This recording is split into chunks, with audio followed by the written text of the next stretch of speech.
राज्य सरकार द्वारा जारी लॉकडाउन के चलते जिला प्रशासन अलवर द्वारा किराने की दुकानों सहित सभी दुकानों को शनिवार और रविवार को पूर्णतः बंद करने के आदेश दिए हुए हैं। बाजारों में किराना की दुकानों को सिर्फ सोमवार, बुधवार और शुक्रवार को सुबह 11 बजे तक खोलने के आदेश हैं, लेकिन अनेक दुकानदारों द्वारा इसकी पालना नहीं की जा रही। आज शनिवार को पूर्णतः बंद होने के बावजूद शहर के पंसारी बाजार, आटे वाली गली और भटियारों की गली में सुबह से ही दुकानें खुली मिलने की सूचना पर नगर परिषद व कोतवाली थाना पुलिस ने कार्यवाही करते हुए 13 दुकानों के चालान काटे और 31 मई तक दुकानों को सीज कर दिया। एएन दिनेश मीणा ने बताया कि सूचना पर पहुंची एसीटी की टीम ने खुली हुई दुकानों की वीडियोग्राफी करवाकर उनके चालान काटे और गाइडलाइंस की अवहेलना करने पर 13 दुकानों को सीज किया गया है। आज गए सुबह मॉर्निंग में भटियारों गली, आटे वाली गली और पंसारी बाजार, इसमें 13 दुकानें खुली मिली गई थी, जिसमें कि जिनके पहले वीडियो बनाए गए थे, उसके बाद उनको सीज किया गया है और 3,000 रुपये के इनके चालान काटे गए हैं और भविष्य में 31 तारीख तक के लिए इनको सीज कर दिया गया है। मुख्य रूप से ऐसी कौन सी दुकानें? इसमें मेन तो किराना की थी, मैक्सिमम किराना की, उसके बाद 2 जनरल स्टोर की थी और 1 मिर्चों का गोदाम था। कोरोना महामारी में अलवर जिला यूथ कांग्रेस द्वारा पिछले काफी दिनों से जनता रसोई चलाकर कोरोना संक्रमित मरीजों व परिजनों सहित असहाय जरूरतमंदों को भोजन मुहैया कराया जा रहा है। जिला अध्यक्ष दीनबंधु शर्मा के नेतृत्व में चल रही इस व्यवस्था को देखने पूर्व केंद्रीय मंत्री जितेंद्र सिंह व श्रम राज्य मंत्री टीकाराम जूली भी पहुंचे। इस दौरान पूर्व केंद्रीय मंत्री जितेंद्र सिंह ने खुद रोटी मशीन पर रोटी बनाते हुए देखा और जनता रसोई की खूब सराहना की। सिंह ने तारीफ करते हुए कहा कि युवा कांग्रेस के द्वारा पूर्व में भी शहर में सैनिटाइजेशन और किसान आंदोलन में युवा कांग्रेस ने बेहतरीन काम करके दिखाया है और अब जनता रसोई के माध्यम से लोगों की सेवा में यूथ कांग्रेस जुटी है। इस अवसर पर पूर्व केंद्रीय मंत्री जितेंद्र सिंह ने युवा कांग्रेस के सभी युवाओं को इस काम की तारीफ करते हुए धन्यवाद भी दिया। अलवर जिला यूथ कांग्रेस के अध्यक्ष दीनबंधु जी और उनकी पूरी तमाम कार्यकारिणी, माननीय टीकाराम जी जूली साहब मंत्री जी भी यही हैं और मैं इनको बहुत बहुत बधाई देना चाहूँगा यूथ कांग्रेस को कि जब भी संकट आता है सबसे पहले यूथ कांग्रेस आगे आती है। हमने देखा कि जब किसान आंदोलन चल रहा था, जब किसान भूखे और प्यासे हाईवे के ऊपर पड़े हुए थे, जब माननीय दीनबंधु जी और यूथ कांग्रेस की उनकी पूरी टीम उनने जाकर खाने की व्यवस्था, पानी की व्यवस्था, रुकने की व्यवस्था करवाई। और अब जब ये एक महामारी आई हुई है तो यूथ कांग्रेस ने सिर्फ अलवर ही नहीं लेकिन पूरे देश के अंदर बेड दिलवाने का काम, इंजेक्शन दिलवाने का काम, गैस सिलेंडर, ऑक्सीजन सिलेंडर पहुंचाने का काम यूथ स्तर पर करा है। तो मैं एक बार फिर बहुत बहुत बधाई सभी यूथ कांग्रेस के कार्यकर्ताओं को, उनके पदाधिकारियों को और दीनबंधु जी को देना चाहूँगा। अलवर सांसद बाबा बालकनाथ आज बहरोड पहुंचे, जहां पर उन्होंने बाबा मस्तनाथ अस्थल बोहर मठ की ओर से एक एम्बुलेंस अस्पताल प्रशासन को भेंट की। सांसद ने कहा कि बहरोड को वो अपने गुरु महंत चांदनाथ जी की कर्म स्थली मानते हैं। उनकी राजनीति की शुरुआत बहरोड से हुई थी, इसलिए उनकी याद में मठ के द्वारा यह एम्बुलेंस बहरोड अस्पताल को दी गई है।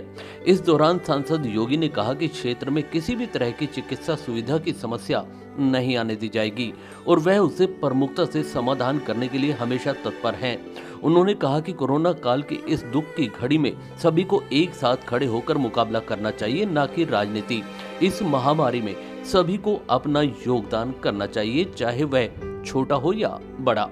जनता की सेवा है और जनता की सेवा के लिए ही हमारी संस्था है, वो जनता का ही है और जनता के लिए समर्पित है। उसी भाव से इस कोविड काल के अंदर और यहाँ एम्बुलेंस की आवश्यकता भी थी, तो उस भाव से हमने गुरु महाराज जी के नाम के साथ में, जो गुरु महाराज जी यहाँ से सर्वप्रथम राजनीति के क्षेत्र में आए थे और यहाँ से विधायक रहे हैं। पहले से संकल्प था और भी काफ़ी संकल्प हैं मन में जो समय समय पर पूरे किए जाएंगे। उसी क्रम में आज पूज्य गुरु महाराज जी की याद में ये एम्बुलेंस अपने इस बहरोड क्षेत्र के लोगों की सेवा के लिए यहाँ पर समर्पित की है और मैं तो यही परमात्मा से कामना करता हूँ कि इस जीवनदायिनी रूप में ये एम्बुलेंस काम आए और लोगों के जीवन को बचाने पर इसका सार्थक उपयोग हो। कोरोना महाराज जी- काल चल रहा है, अगर ये एम्बुलेंस सुविधा युक्त वेंटिलेटर आईसीयू की होती तो और ज़्यादा देखो, ऐसा लोगों नहीं को होता लाभ है, मिल पाता। ऐसी बात नहीं होती है। हर चीज़ का अलग अलग स्तर पर अलग अलग उपयोग होता है। इसका भी एक उपयोग है, उसका भी एक उपयोग है, और जितना जिस प्रकार से होता है वो तो आप की बातें जो हैं जिस प्रकार से आप कह रहे हो उनका कोई अर्थ नहीं बनता है। अब उसके आगे तो और भी बहुत सी चीज़ें हैं, तो ये चीज़ें का कोई अर्थ नहीं बनता। जितनी महाराज- सेवा जितनी जिस समय पर आवश्यकता होती है, आज के समय पर इसकी आवश्यकता है। आगे जिस भविष्य में जिस प्रकार की भी सेवा की आवश्यकता होगी, जिसमें क्षमता होती है वो करता है। कोरोना महामारी में मदद के लिए लगातार हाथ आगे बढ़ रहे हैं। रामगढ़ स्वास्थ्य केंद्र पर भामाशाह एचजी कंस्ट्रक्शन ग्रुप द्वारा रामगढ़ सीएससी के लिए 7 लाख रुपए के मेडिकल उपकरण और ऑक्सीजन कंसंट्रेटर भेंट किए गए। पूर्व प्रधानमंत्री स्वर्गीय श्री राजीव गांधी की पुण्यतिथि पर रामगढ़ सीएससी और कोविड सेंटर पर उपयोग में आने वाले उपकरण, ऑक्सीजन कंसंट्रेटर, मास्क एवं सैनिटाइजर सहित 7 लाख रुपए के अति आवश्यक उपकरण राष्ट्रीय सचिव एवं पूर्व जुबेर खान की प्रेरणा से हाईवे रोड निर्माता कंपनी एचडी कंस्ट्रक्शन द्वारा रामगढ़ ब्लॉक बीसीएमओ को भेंट किए गए। राष्ट्रीय कांग्रेस पार्टी के महासचिव जुबेर खान जी के द्वारा एक ये हमारे जन सहयोग से एचजी इंफ्रास्ट्रक्चर जो प्राइवेट लिमिटेड कंपनी है, जो हमारे यहाँ एक रोड बना रही है रामगढ़ ब्लॉक से एरिया में, इनके द्वारा लगभग 7 लाख का सामान हमें मेडिकल चिकित्सा एवं स्वास्थ्य विभाग को दिया गया पूरे रामगढ़ विधानसभा क्षेत्र में, जिसमें 9 oxygen concentrator, pulse oximeter, PPE kit, thermal gun और N95 मास्क और सैनिटाइजर वगैरह सारा सामान है, जो कि हमारे अभी इस कोरोना काल में हर चिकित्सा कर्मी के लिए, एएनएम के लिए, डॉक्टर के लिए बहुत ज़्यादा महत्वपूर्ण है और बहुत ज़्यादा उपयोगी है और लाभकारी है। इसके लिए मैं माननीय पूर्व एमएलए जुबेर खान जी और ये एचजी इंफ्रास्ट्रक्चर लिमिटेड के इनके सभी महानुभावों सभी का सादर कोटि कोटि प्रणाम और नमन करता हूँ और धन्यवाद करता हूँ। इस मौके पर मीडिया को संबोधित करते हुए विधायक जुबेर खान ने बताया कि कोरोना महामारी में राज्य सरकार और स्वास्थ्य विभाग युद्ध स्तर पर कार्य कर रहे हैं। उन्होंने बताया कि जनता ने उन्हें 3 बार यहां विधायक चुना है और वह जनता की सेवा करने के लिए हमेशा तैयार हैं।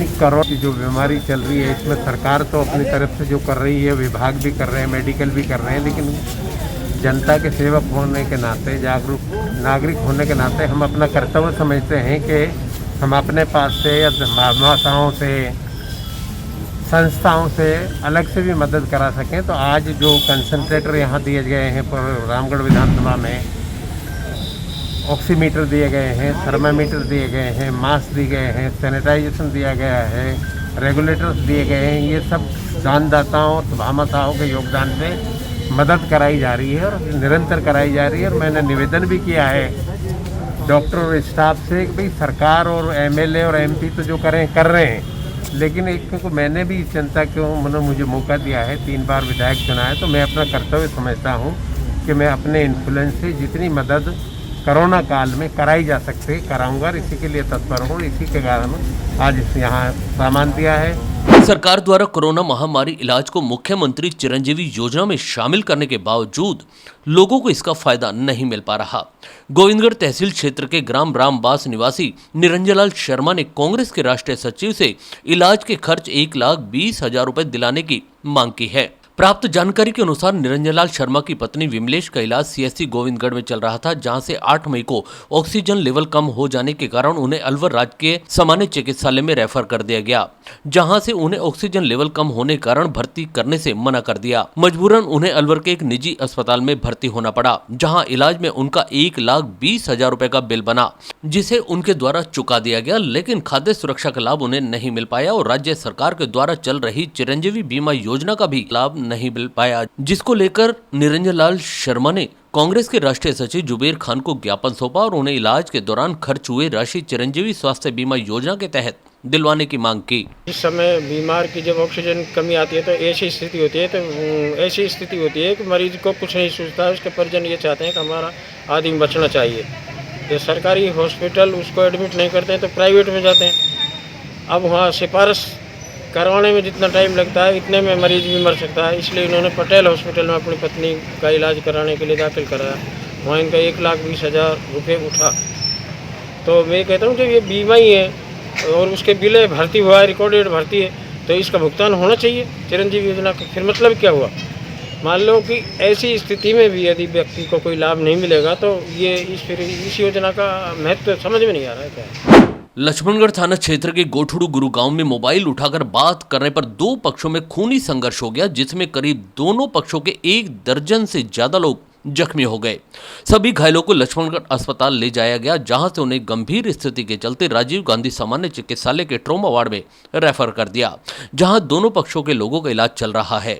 एक पक्ष के घायल व्यक्ति मैनेजर ने बताया कि गांव में डॉक्टर की दुकान पर साबिर ने मोबाइल चार्जिंग पर लगा रखा था, तभी उस दुकान पर इरशाद ने साबिर के मोबाइल पर आ रहे फोन को उठा लिया, तभी दोनों में झगड़ा शुरू हो गया। दूसरे पक्ष के असलम, हारून, फजरी, समीना, महमूद, अशरफ ने मैनेजर व उसके घर वालों पर हमला करते हुए फायरिंग कर दी, जिस पर मैनेजर खान व उसके बेटे शहरान, काकी, नसरी, इनफितार घायल हो गए। दूसरे किसी जिससे हमारी लड़ाई हुई उसने उठाया था वो फोन, मेरे भाई का फोन था वो। किसका? मेरे भाई साबिद का। हमने उस पर फ़ोन किया था तो उसने उठाया, उसने एक बोला फ़ोन रख। हम वहाँ गए, हमने बोला मेरे भाई का फ़ोन है, तू ऐसे क्यों बोला भाई। फिर उस बात से वो झगड़ा वहाँ शांत हो गया था। फिर ये घर आकर के इन्होंने प्लान कर रखा था लड़ाई का पहले से ही। इन्होंने कहा हमको लड़ना है आपसे। फिर भी इन्होंने, हम थोड़े बहुत, वहाँ कोई नहीं था हमारे, तो मैं और मेरे 2-3 भाई थे वो थे, लेकिन इन्होंने शुरू में ही फायरिंग की थी हम पे, घर पे ही। हमको तो इन्हें घर से बाहर ही नहीं निकलने दिया, फायरिंग की। तो इस वजह से अब ये छर्रे लगे हुए हैं मेरे 7-8। तो आप कितने लोगों के लगी आपके? मेरे कम से कम 4-5-6 लोगों को छर्रे लगे हुए हैं। वहीं दूसरे पक्ष के करीब 6 लोग घायल हो गए। इरशाद लड़का था मेरा भतीजा, उसने डॉक्टर की दुकान में बैठा था तो फ़ोन आया, उसने उठाया। उसने कहा भैया फ़ोन वाला था नहीं, आप इस फ़ोन को रख दो, बस ये बात हुई थी। उसने आया और इतनी ऊंची आवाज़ में क्यों बोला आपने कि फ़ोन रख दो। आते ही उस लड़के के रैप्ट मारे। फायरिंग भी करी? हाँ जी, क्या करी है? फायरिंग करी थी। एक तो वो इकबाल फौजी ने, एक मास्टर अकरम ने, इनने फायरिंग करी। तो आपको कितने लोगों के लगी? 10-15 आदमी। यहाँ इधर तो 6 है, वो लक्ष्मणगढ़ साइड है। वो कितने हैं वहाँ पर? वहाँ पे 6-7 ये कितने लोग आए हैं? यहाँ पे 6 आए। झगड़े की सूचना मिलते ही लक्ष्मणगढ़ थाना पुलिस मौके पर पहुंची और घटना की जानकारी लेकर मामला शांत कराते हुए सभी घायलों को अस्पताल में भर्ती कराया, जहां उनका इलाज चल रहा है। देश में ब्लैक फंगस के मामले तेजी से बढ़ रहे हैं। राजस्थान में भी इसकी संख्या 700 के लगभग बताई जा रही है। इसे म्यूकोरमाइकोसिस भी कहा जाता है। इसमें कोरोना से ठीक हो रहे लोगों को आंखों से जुड़ी समस्या सामने आ रही है। आंखें निकालने या जान जाने तक की इसमें नौबत आ रही है। ऐसे में ICMR ने ब्लैक फंगस से बचाव को लेकर गाइडलाइंस जारी की हैं। ICMR के अनुसार ऐसे लोगों को ज्यादा प्रभावित ब्लैक फंगस कर रहा है जो पहले से अन्य बीमारियों की दवा ले रहे हैं। ऐसे कोरोना मरीजों में इसके मामले आ रहे हैं जिन्हें लक्षणों के इलाज के लिए स्टेरॉइड दिया गया था। यह कोरोना से पीड़ित उन लोगों पर भी ज्यादा असर डाल रहा है जो शुगर और कैंसर से पीड़ित हैं। कमजोर इम्यूनिटी वालों को इससे ज्यादा खतरा है। ब्लैक फंगस के लक्षणों की अगर बात करें तो सिर दर्द, चेहरे पर दर्द, नाक बंद, आंखों की रोशनी कम होना या फिर दर्द होना, मानसिक स्थिति में बदलाव या फिर भ्रम पैदा होना,